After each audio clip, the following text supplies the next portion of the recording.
Kadior Média, la chaîne du Kadior. Rappelez le contexte. Rappelez le contexte. Moi je mets rappelons le contexte. Rappelons le contexte en citant puis expliquant. Citant puis expliquant. En citant puis expliquant.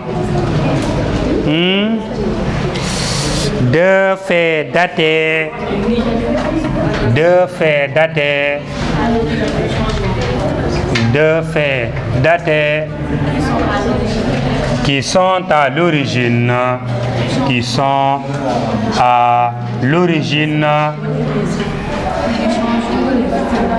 changement de la politique française, n'est-ce pas? Dans la décolonisation française. Du changement de la politique française. De la politique française. De la politique française. Dans la décolonisation au Sénégal. Dans la décolonisation au Sénégal de 1954 à 1956. Deuxième question à problème pour les élèves. La question 1, c'est un don de points généralement. Ouais, c'est un don de points.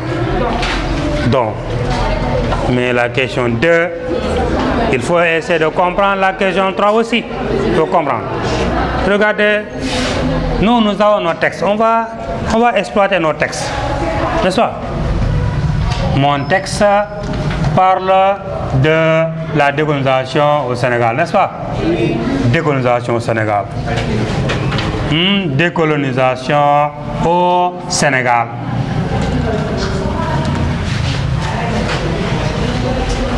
N'est-ce pas? Je regarde maintenant le titre. Ou bien dans le texte, on a parlé de le oui. N'est-ce pas?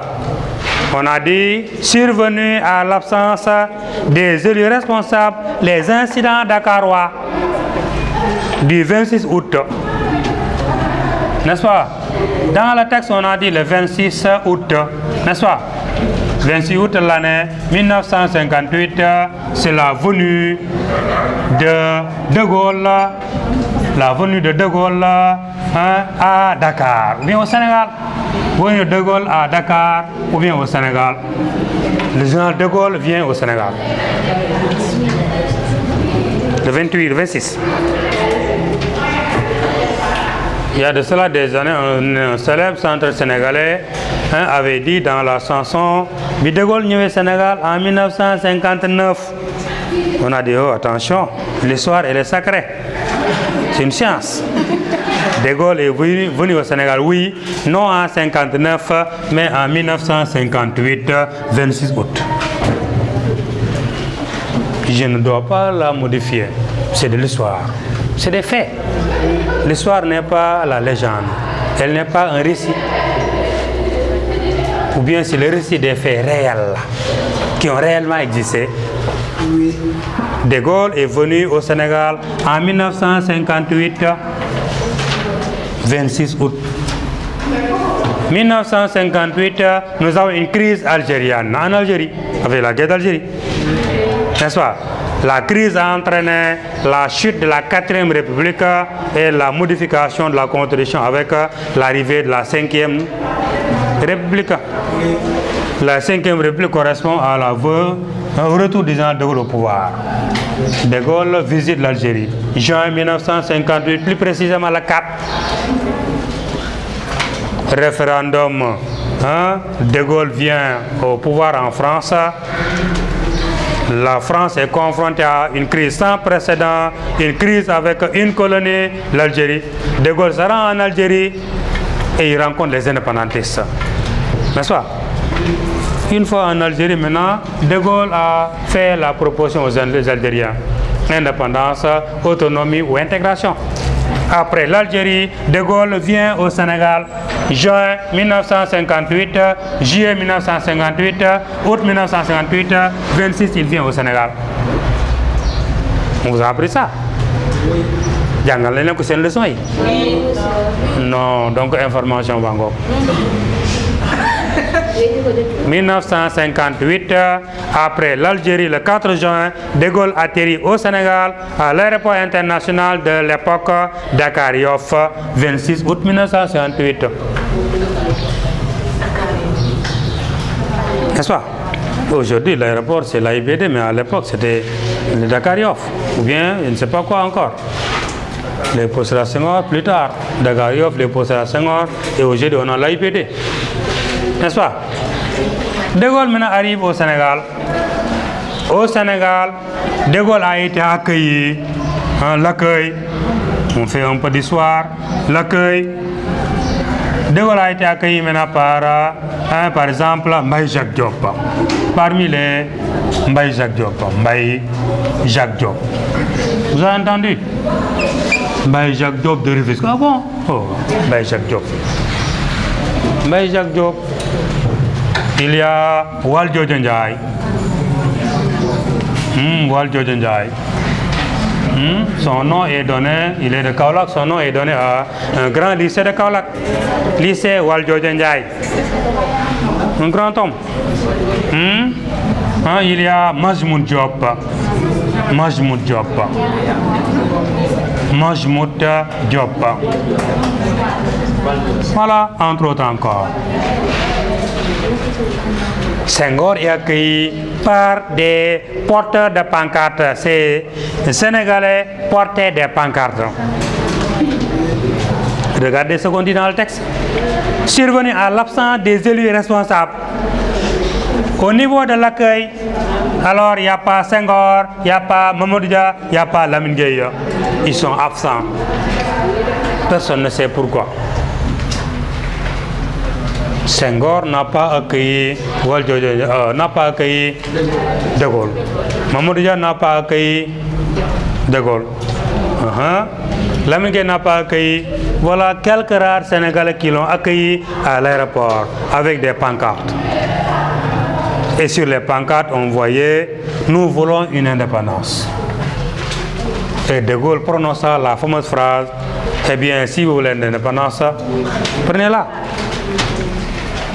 Et De Gaulle dit « Il faut faire un référendum ». N'est-ce pas? Il faut faire un référendum. N'est-ce pas? Et le Sénégal organise un référendum. Le référendum est organisé le 28 Billy, le 28 septembre 1958. Dans toutes les colonies de l'ex-AOF et de l'ex-AF, il y a un référendum. N'est-ce pas? Êtes-vous avec la France ou bien sans la France? Référendum organisé. Et le référendum, ça veut dire maintenant quoi? On attend un oui avec la France, un oui avec la France, oui, ou bien non sans la France, sans la France. Voilà le contexte maintenant du texte. Oui avec la France ou bien non sans la France. Et regardez dans le texte, les marabouts sénégalais, les hommes religieux sénégalais ont donné maintenant leur position. Regardez ce qu'on dit. Regardez ce qu'on dit.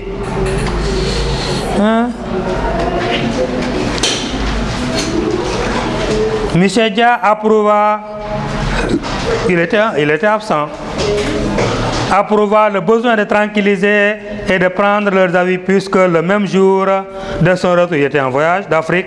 Le 3 septembre, il se rendait non pas à Dakar, donc Dia ne se rend pas à Dakar, mais à Touba auprès du calife. Là, il fallait le Mbacké.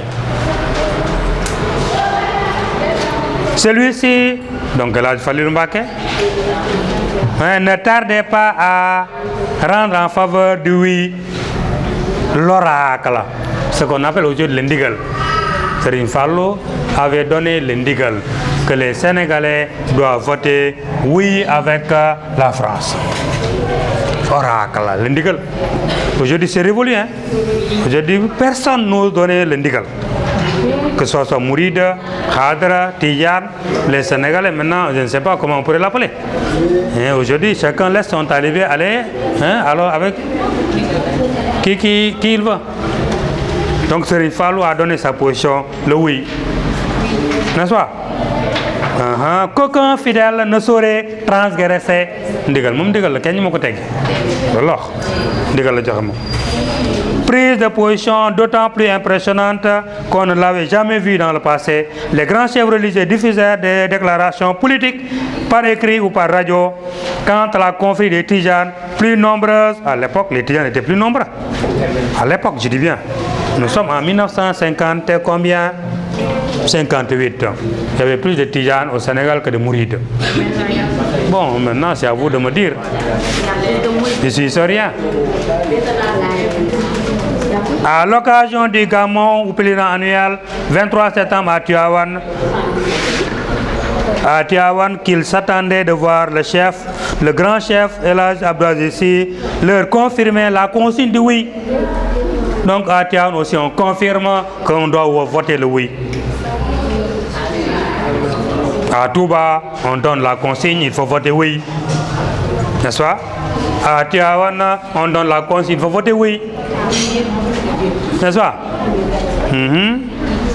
Regardez encore.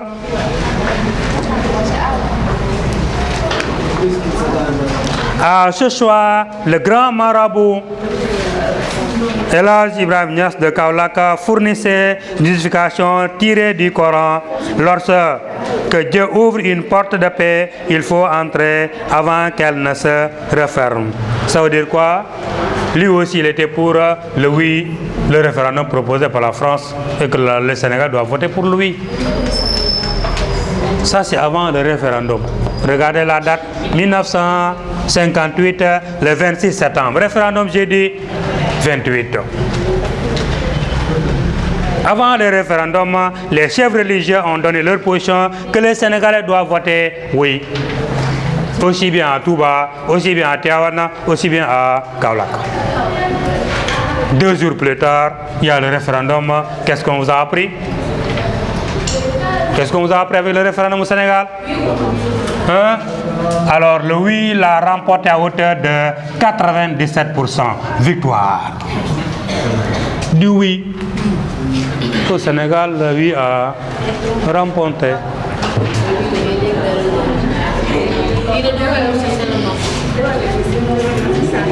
N'est-ce pas?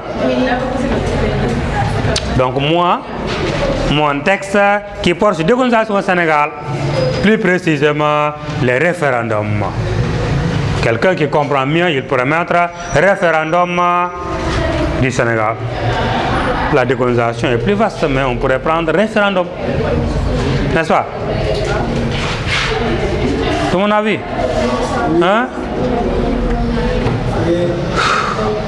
Je parle plusieurs langues. L'air n'a pas des notoudi. Très bien, on continue. Maintenant, on me demande de rappeler le contexte. Donc, comment on est arrivé à référendum? N'est-ce pas? C'est la première partie. On a dit, en citant puis expliquant 2 faits datés qui sont à l'origine de la politique française du changement. N'est-ce pas? On l'a dit. Le mot a un sens, hein? Du changement de la politique française. Du changement de la politique française. Changement. Nous allons voir pourquoi on dit changement. Regardez. Pourquoi maintenant l'auteur nous parle de changement?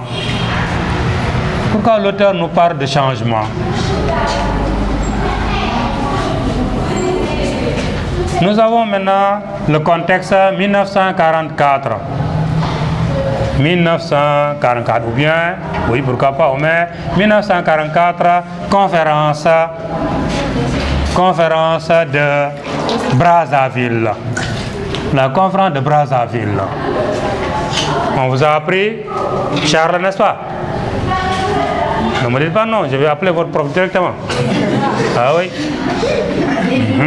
Du 30 janvier au 8 février 1944. Une conférence se tenait à Brazzaville. Sonko, n'est-ce pas? Mariama, n'est-ce pas?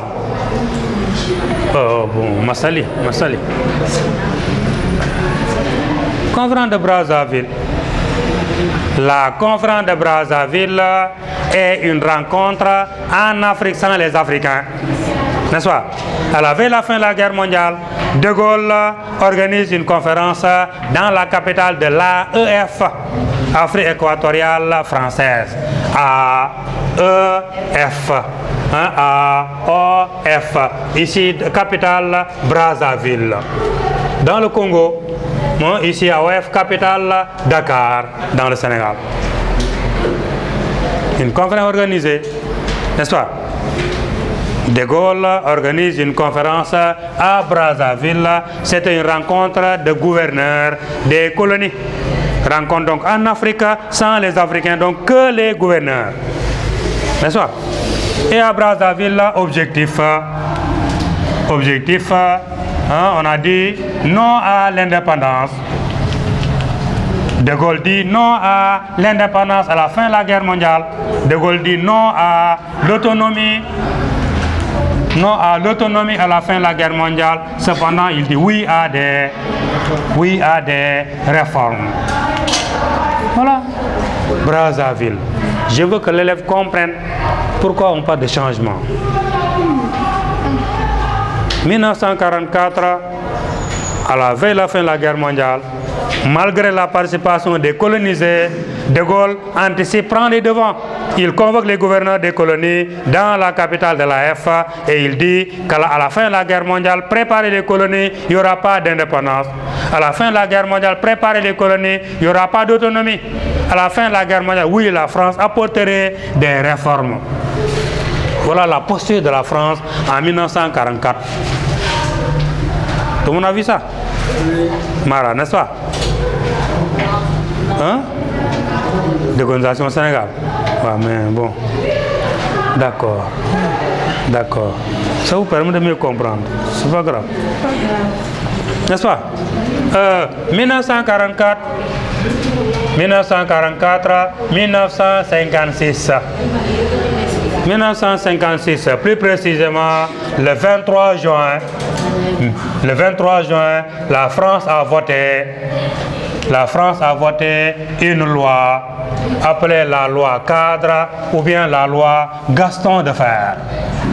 La loi cadre ou bien la loi Gaston Defferre.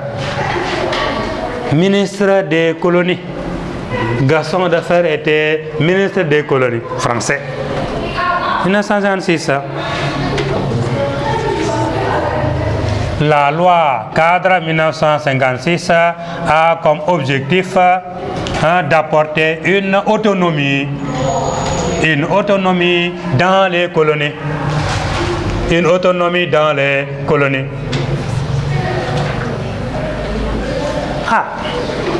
La France était contre l'autonomie en 1944. 1956, elle fait voter une loi qui apporte l'autonomie. Comment est la politique française? La tradition double langage, la politique maintenant a changé. La France a changé de posture. Elle n'a jamais été d'accord à l'indépendance en 1944. Elle n'a jamais été d'accord à l'autonomie en 1944. Mais en 1956, elle est d'accord pour l'autonomie. Et vous, on vous demande maintenant quoi? Quels sont les faits datés qui sont à l'origine du changement? Pourquoi la France, en un temps très record, 10 ans, 11 ans, a dû changer de posture? Les faits. Et les faits, maintenant, qu'est-ce qu'on convoque maintenant? Les faits qui sont à l'origine. Et on a dit, attention, ces faits-là sont entre 54 et 56. Faits. Défaite française, il y a maintenant la défaite française à Dien Bien Phu. Défaite française à Dien Bien Phu. Défaite française à Dien Bien Phu, 7 mai 1954. Très bien. Pourquoi la France a changé de politique? Il y a début de la guerre d'Algérie. Début de la guerre d'Algérie. Fait encore 1900, on pourrait mettre 1er novembre 1954. Guerre d'Algérie, le Toussaint.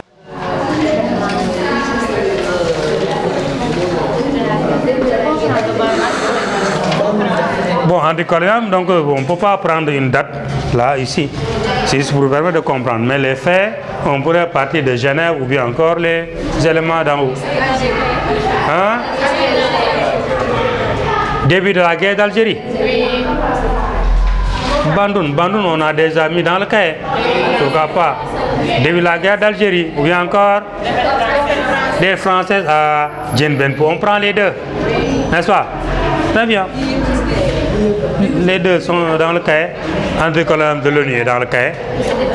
États-Unis, Union soviétique, Bandoun. Ce sont ces deux peut-être qu'on n'a pas encore éclairé clairement.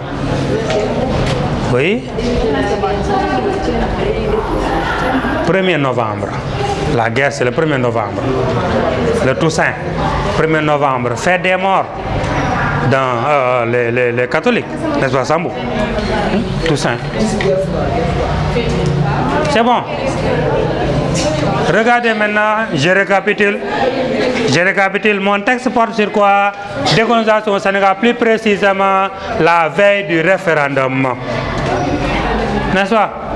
La veille du référendum.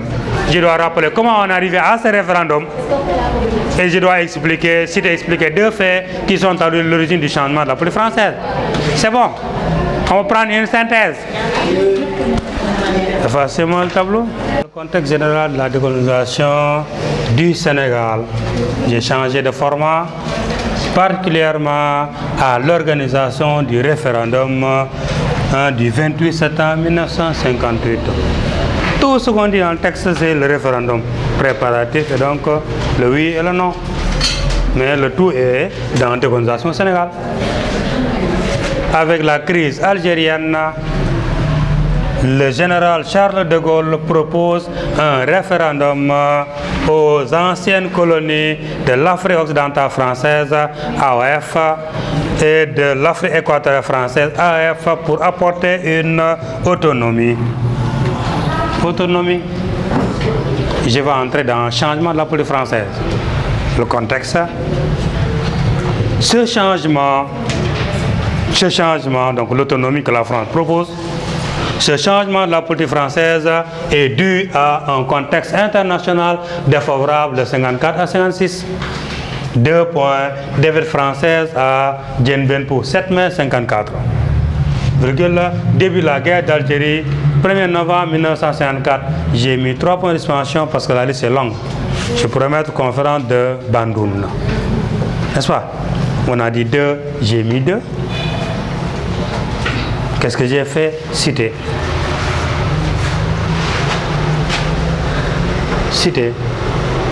On me dit après, expliquer, c'est rendre plus clair. N'est-ce pas? À la ligne alinéa, en Indochine, donc défaite. En Indochine, la France s'entête de ne pas libérer la colonie. Entêtement du colonisateur face à un mouvement radical.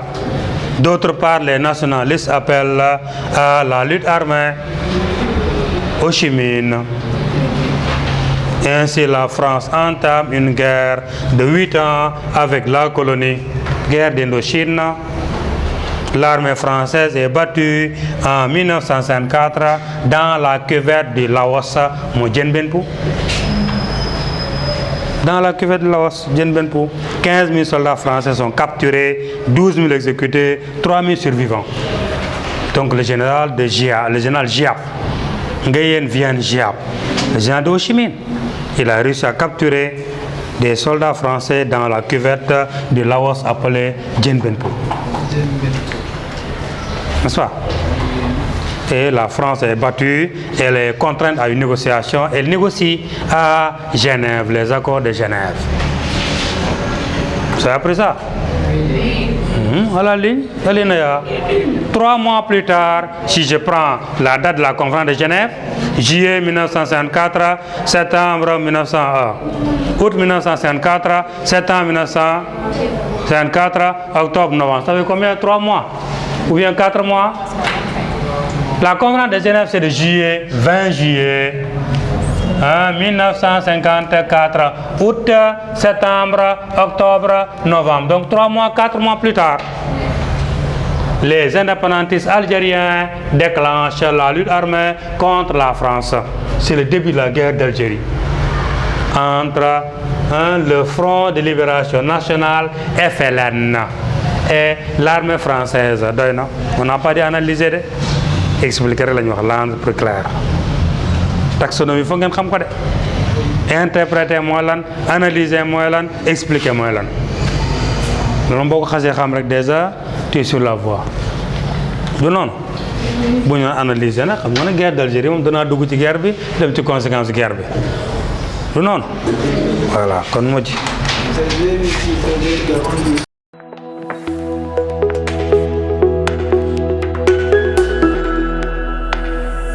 Kadior Média, la chaîne du Kadior.